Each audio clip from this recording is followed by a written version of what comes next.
The Debrief is a production of faculty at the National Security Affairs Department at the U.S. Naval War College. The views presented here are those of the speakers and do not represent the positions of the Department of Defense or any of its components.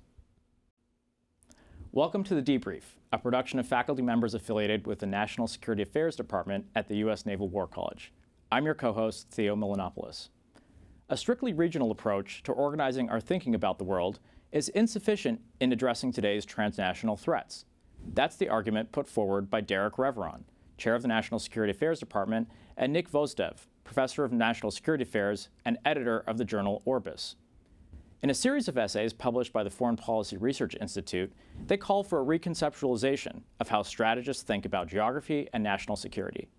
Today, we are delighted to have Derek and Nick here in our studio to help us redraw these conceptual boundaries.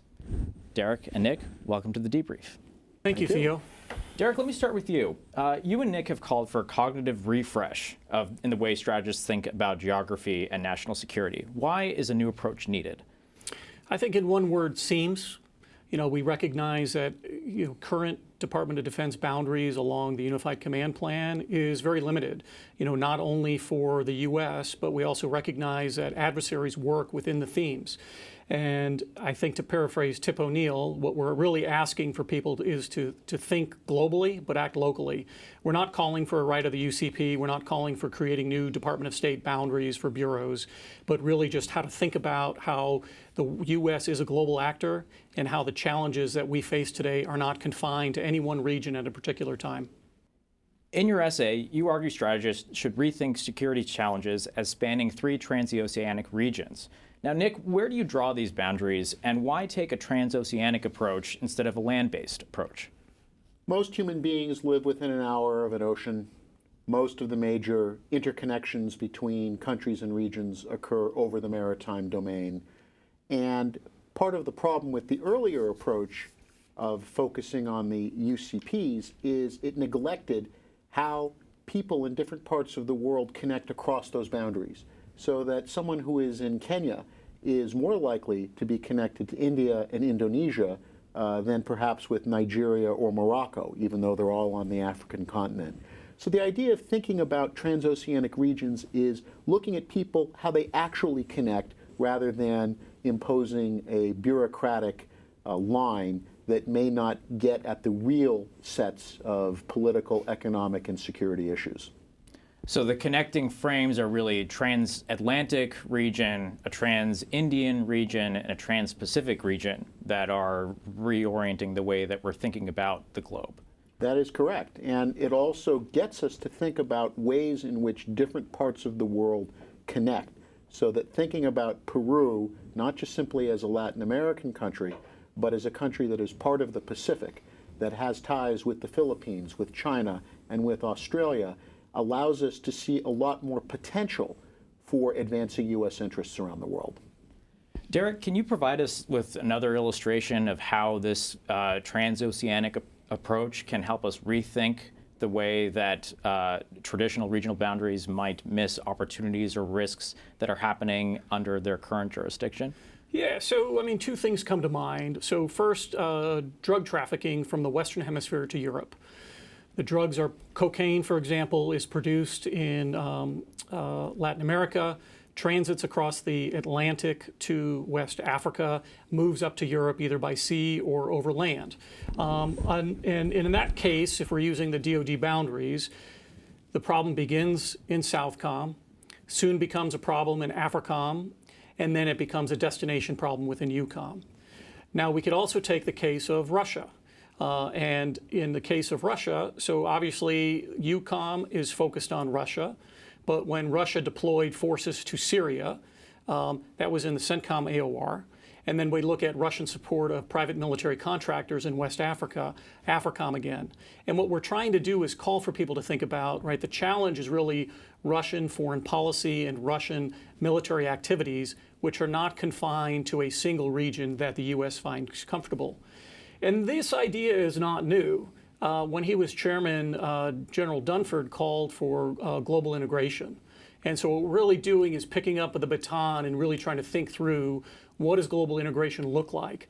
It's not that the combatant command boundaries disappear, but combatant commands, country teams at embassies need to be more aware of how their issue is probably not their issue alone, and to reach out horizontally across the U.S. government and then with partners and allies to address these challenges. So Nick, just in the way that Derek was framing this challenge to the way we think about these existing bureaucratic boundaries within the Department of Defense, you've both stopped short of calling for an overhaul of those boundaries along this transoceanic blueprint. Why not do a structural revamp along these transoceanic lines, and can this existing structure really accommodate the perspective that you're bringing?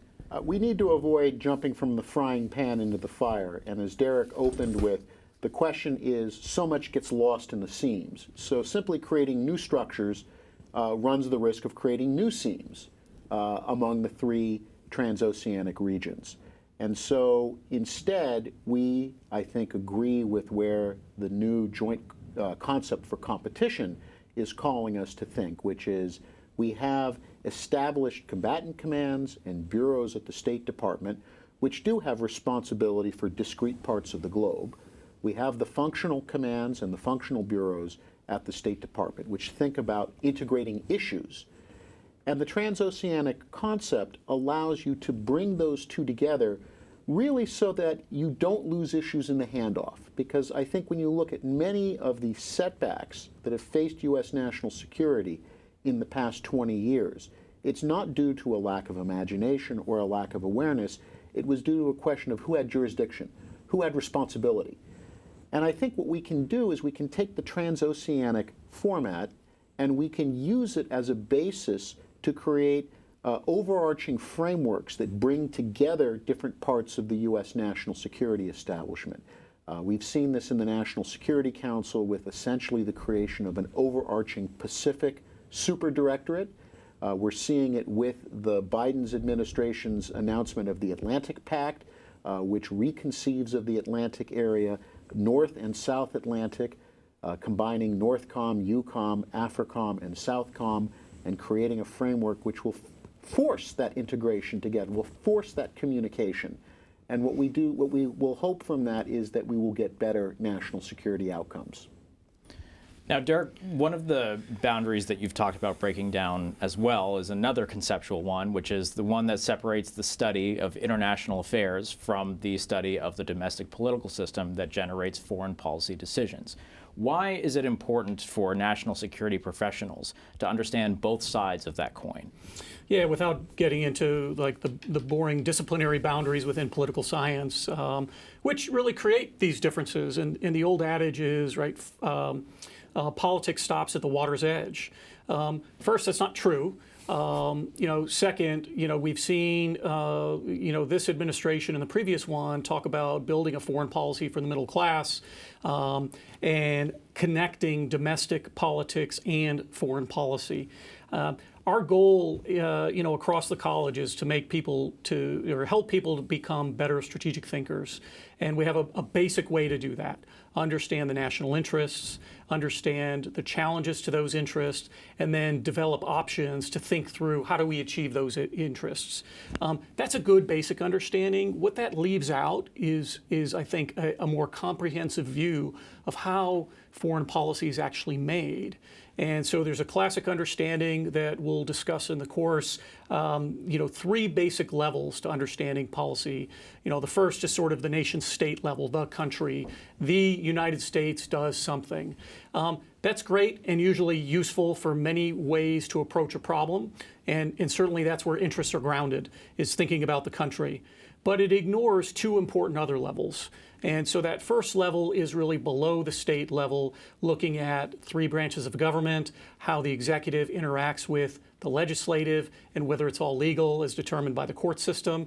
But then also within the executive branch, military services have different authorities, time horizons, and goals than combatant commands.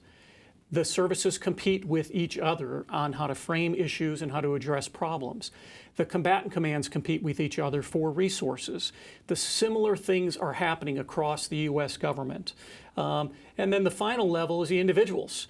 We can't, at an institution that's dedicated to educating leaders, we have to really focus on individuals. They're bringing their own cognitive perspective, their own history, their own experiences to real problems. And so as we start thinking about how to do this in a way, you have to look at two sides of national security. Where the ideas come from, where they're implemented from, that is individuals and the organizations inside the U.S. government, and the role the U.S. plays in the world. So Derek's made his pitch. Nick, what would you still say to somebody who's heard that eloquent way of talking about this issue, and yet is still skeptical about the need to study how the domestic political system interacts to produce the kinds of policies and strategies that are being implemented that complements what you might encounter in a more traditional international security course? Well, as Bismarck said, politics is the art of the possible. It's no good to have a conceptually beautiful strategic plan that has no chance of being implemented, either because what it proposes is against the law, goes against major interest groups, doesn't have domestic backing. Again, our goal in the end is to produce good outcomes for U.S. national security, and that means understanding, not ignoring the domestic political process. Well, we here at the National Security Affairs Department are all about breaking down barriers, both for understanding and for rethinking the world. So thank you both for being here today, and we will see you next time on The Debrief.